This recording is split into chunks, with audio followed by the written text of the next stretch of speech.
Para sahabat, sekarang saya mau berbicara tentang memberhalakan uang. Ini terkait dengan video yang saya sampaikan sebelumnya tentang melawan demoralisasi kepala desa. Di balik itu semuanya memang ada kuasa uang ya, uang yang berdaulat, uang yang justru maha kuasa. Uang memang sangat penting, segala sesuatunya membutuhkan uang. Baik itu individu maupun negara pasti mencari uang dan uang itu harus didistribusikan. Kalau misalnya negara atau desa tidak punya uang juga bermasalah. Kita tidak bisa melakukan banyak hal tanpa uang. Tetapi uang bukan segala-galanya. Ya. Jadi poin saya, segala sesuatunya membutuhkan uang, tetapi uang bukan segala-galanya. Tetapi di Republik ini memang ada pergeseran. Bukan uang rakyat, bukan uang sebagai instrumen untuk menopang kedaulatan rakyat, tetapi uang menjadi segala-galanya. Uang itu diberhalakan. Akhirnya terjadi pergeseran dari kedaulatan rakyat menjadi kedaulatan uang. Termasuk dalam hal distribusi dana desa. Ini distribusi rasa subordinasi. Artinya uang yang meluncur yang didistribusikan ke desa itu diikuti dengan begitu banyak aturan yang kemudian malah justru tidak memberikan ruang, tidak memberikan daulat pada desa. Ada semangat atau yang saya sebut dengan ruling before the law. Jadi menguasai, mengatur sebelum hukum itu bekerja. Ya, hukum sama legalitas itu beda tipis, tapi sebenarnya secara hakikat itu berbeda. Sama juga dengan antara negara hukum dan negara peraturan. Negara hukum termasuk rule of law itu ya sebenarnya adalah semacam aturan, semacam prosedur untuk enabling, untuk memungkinkan, untuk mengekspresikan kehendak politik dan juga kemerdekaan subjek. Termasuk dalam hal ini adalah menyalurkan dan memberikan kewenangan ya kepada desa, ruang wenang desa itu untuk mengatur, mengurus uang untuk kepentingan orang banyak, kepentingan masyarakat sempat desa, baik itu pembangunan, baik itu pemerintahan, pembangunan kemasyarakatan dan juga pemberdayaan. Jadi artinya ya pembangunan desa itu otoritas desa. Tetapi kalau pembangunan di desa itu artinya ya pembangunan itu milik yang punya kuasa yang ngatur-ngatur uang tadi. Jadi artinya ini uang dan pembangunan desa ini menjadi satu paket. Dan di sana disertai dengan berbagai macam aturan yang ketat. Itulah yang kemudian saya sebut sebagai ruling before the law. Ada preemptive power atau kekuasaan preventif. Itu mencegah ya, supaya uang itu tidak diselewengkan. Cara mencegahnya ya dengan pendekatan teknokratis, dengan aturan yang menjerat. Teknokrasi itu kan ibarat ini ya, jadi orang yang punya kuasa tentang uang termasuk dana desa itu memandang secara teknokratis itu artinya melihat dirinya itu seperti palu, pukul ya, palu ya.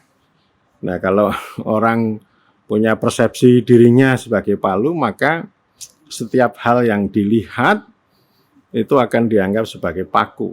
Jadi harus dipukul begitu ya. Nah, cara memukulnya ya dengan standar teknokratik maupun aturan yang nanti itu mencegah supaya orang itu tidak melakukan korupsi. Jadi ini kekuasaan anti korupsi ini luar biasa. Itu namanya memberhalakan uang ya. Ya tentu pencegahan, kontrol itu penting ya. Kita punya etika, punya nalar, punya politik dan hukum gitu ya.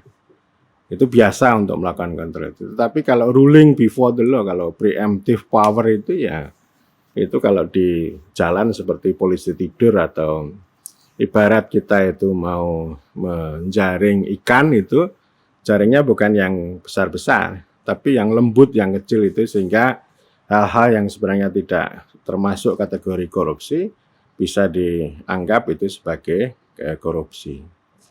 Sehingga apa? Dengan preemptive power, dan itu ada kaitannya dengan kuasa uang, itu ya desa itu diatur sedemikian rupa oleh uang itu.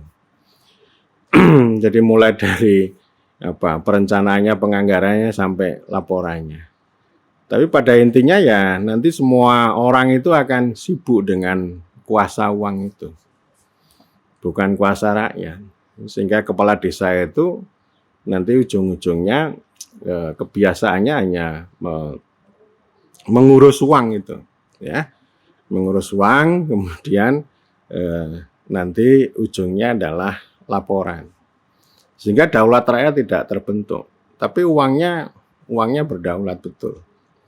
Baik dia berkuasa dan kemudian dia diselamatkan.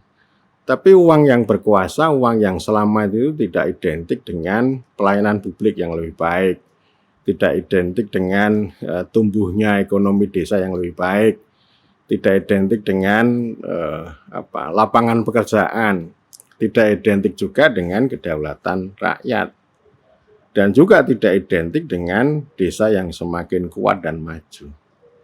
Barangkali uangnya ya bagus, tertata dengan baik, terlaporkan dengan baik.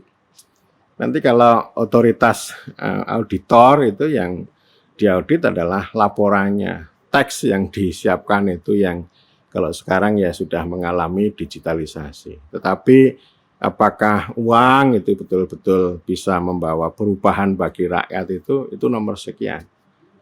Jadi kita kalau ada kuasa uang, memberhalakan uang itu, maka akuntabilitasnya itu pada prosedural itu. Ya pada uang itu begitu ya, akuntabilitas uang itu. Jadi bukan akuntabilitas yang substantif yang berada di medan rakyat. Jadi tadi ya, apakah uang itu sesuai dengan kepentingan rakyat itu nggak penting bagi kuasa uang itu. Yang penting itu uang itu terselamatkan. Uang itu bisa berkuasa untuk mengendalikan orang. Kalau menteri lalu mengatakan bahwa ini ada dominasi elit desa itu menghambat pembangunan, itu juga itu 11-12 dengan memberhalakan uang itu. Jadi artinya apa? Dominasi elit itu dibayangkan tadi ya, elit itu memangsa uang itu. Ya, jadi ini ada dua sisi. Yang pertama, uang yang selamat, uang yang berdaulat itu dianggap sebagai prestasi. Artinya di sana dipersepsikan tidak ada dominasi elit itu ya. Meskipun yang itu belum tentu punya dampak pada rakyat. Lalu yang kedua, ya uang desa ini itu dipersepsikan itu dimakan oleh elit. Sehingga kalau dimakan oleh elit dianggap sebagai menghambat pembangunan gitu. Ya begitulah ya. Jadi ini yang terjadi karena kalau uang menjadi segala-galanya ya cara berpikirnya juga begitu. Yang penting uang itu beres, selamat. Dan ketika menteri ini mengatakan bahwa skema kuasa uang itu tidak berjalan dengan baik atau mengalami gangguan gitu, lalu elit desanya yang dituding bersalah. Ya, lalu mereka dianggap menghambat pembangunan, termasuk juga menghambat dana desa itu. Nah itu para sahabat ya, ini logika kuasa uang, daulat uang ini memang harus dilawan terus menerus gitu ya. Jadi kita harus kembalikan pada kedaulatan rakyat, dan kepala desa itu ya sebagai representasi pemerintah desa. Mereka bekerja dengan etika, mereka bekerja bergulat dengan rakyat, mereka juga ada hukum begitu ya. Tetapi selama ini yang menjadi patokan utama adalah tadi kuasa uang.